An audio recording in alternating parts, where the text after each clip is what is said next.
안녕하세요. 저는 겐트대학교 분자생명공학과를 전공하고 있는 4학년 김소형입니다. 네, 안녕하세요. 저는 이번 여름에 조지 메이슨 대학교 국제학과를 졸업하게 된 이혜수라고 합니다. 북쪽에는 네덜란드, 동쪽에는 독일, 그리고 남쪽에는 프랑스와 룩셈부르크 이렇게 4개국으로 둘러싸여 있는 굉장히 작은 나라거든요. 그리고 벨기에의 수도인 브뤼셀은 위치 특성상 UN 사무국 같은 국제기구들이 많이 몰려 있어요. 그리고 겐트시는 브뤼셀에서 1시간 정도 기차를 타면 갈 수 있는 학생 도시예요. 벨기에라는 나라 자체는 생긴 지 얼마 되지 않았어요.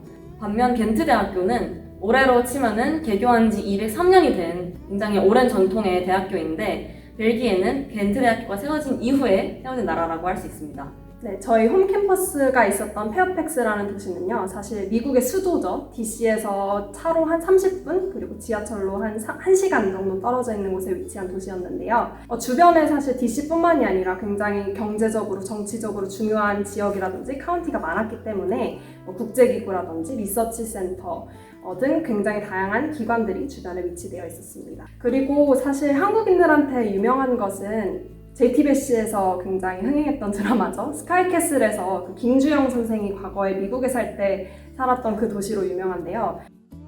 벨기에는 국왕이 군림하고 모든 권한은 총리에게 있는 입헌군주제입니다.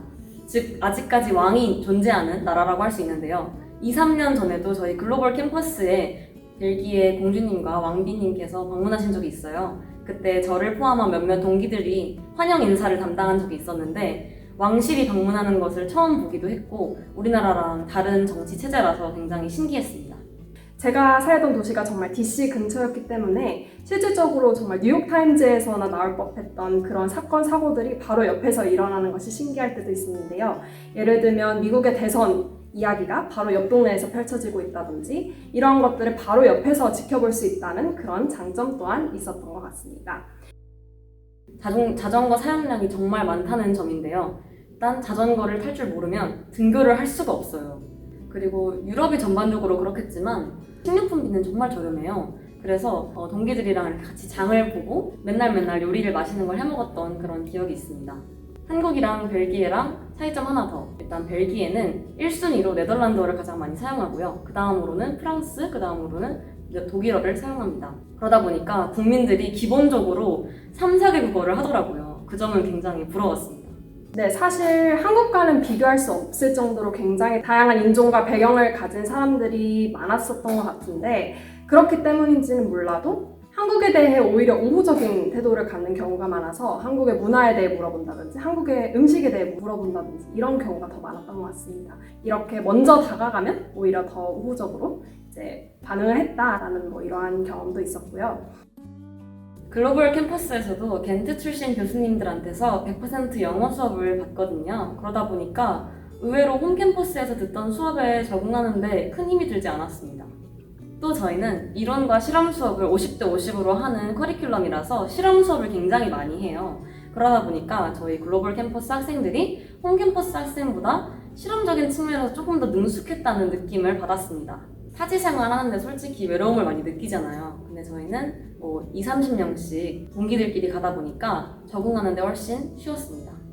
사실 글로벌 캠퍼스에서 했던 수업들 자체가 홈 캠퍼스에서 들었던 수업들 자체 커리큘럼과 크게 다를 바가 없었기 때문에 따로 수업에 적응하거나 이러한 데 있어서 어려움은 크게 없었던 것 같은데요. 오히려 더 좋았다면 좋았다는 점은 홈 캠퍼스에 넘어갔을 때 선택할 수 있는 수업 숫자도 훨씬 많았고 선택할 수 있는 교수님들 또한 많아가지고 장점도 있었고 일부 홈 캠퍼스 수업 중에는 들어가 보면 동양인 저밖에 없는 경우도 있었어요. 그런 경우에 처음에는 조금 당황할 수 있잖아요, 사실. 근데 이제 수업을 듣다 보면 좀 더 적극적으로 수업에 참여를 한다든지 의견을 더 적극적으로 표현을 한다든지 교수님들도 또 학생들도 더 좋게 봐서 저랑 이제 토론을 더 하게 된다든지 이런 경험이 있어서 들어가서 동양이 나밖에 없다 하더라도 두려워하지 말고 먼저 다가가라 라는 그런 팁을 또 주고 싶습니다.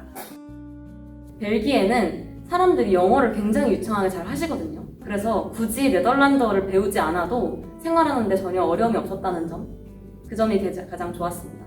벨기에라는 나라 위치 특성상 어느 나라든지 1시간 반에서 최대 3시간이면 갈 수 있다는 거예요. 예를 들어 파리 가는데 1시간 반, 런던 가는데 2시간, 뭐 스위스 가는데 3시간 이렇게. 그래서 주말과 공휴일을 이용해가지고 여러 나라를 여행 다녔던 즐거운 경험이 있었습니다.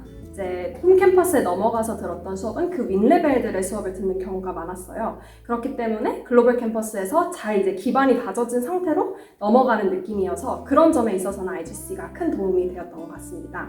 그리고 사실 저희 조지 메이슨 대학교 같은 경우에는 도매 코리아 학생들을 위한 그런 코디네이터 분들이 계셨는데요. 그분들이 사실 저희가 처음 홈캠퍼스에 넘어가면 도움을 받을 점들이 굉장히 많잖아요. 그거를 차근차근 도와주셨던 분들이 그 코디네이터 분들이셨고, 그리고 이러한 시간들이 있어서 조금 더 적응이 빨랐지 않았나라는 그런 장점도 있었던 것 같습니다. 저는 벨기에에서의 생활과 교육적인 퀄리티가 너무나도 마음에 들어서 현재 겐트대학교 학사과정을 졸업을 하고 향후에 자대인 겐트대학교 대학원에서 세포유전공학 석사과정을 이수할 예정입니다. 이번 여름에 졸업을 한 이후에 송도에 있는 국제기구 EAFP라는 곳에서 대외협력 홍보팀에서 일을 하고 있는데요. 제가 전공이나 부전공으로 배웠던 지식들을 실질적으로 이제 써먹고 더 배우는 느낌이 들어서 굉장히 재밌게 일을 하고 있고요. 그리고 좀 더 궁극적인 목표를 말씀을 드리자면 조지 메이슨 대학교 출신이 거기에서 쌓았던 경험들을 바탕으로 이렇게까지 성장할 수 있다라는 것을 보여줄 수 있는 그런 선배가 되는 것이 저의 목표인 것 같습니다.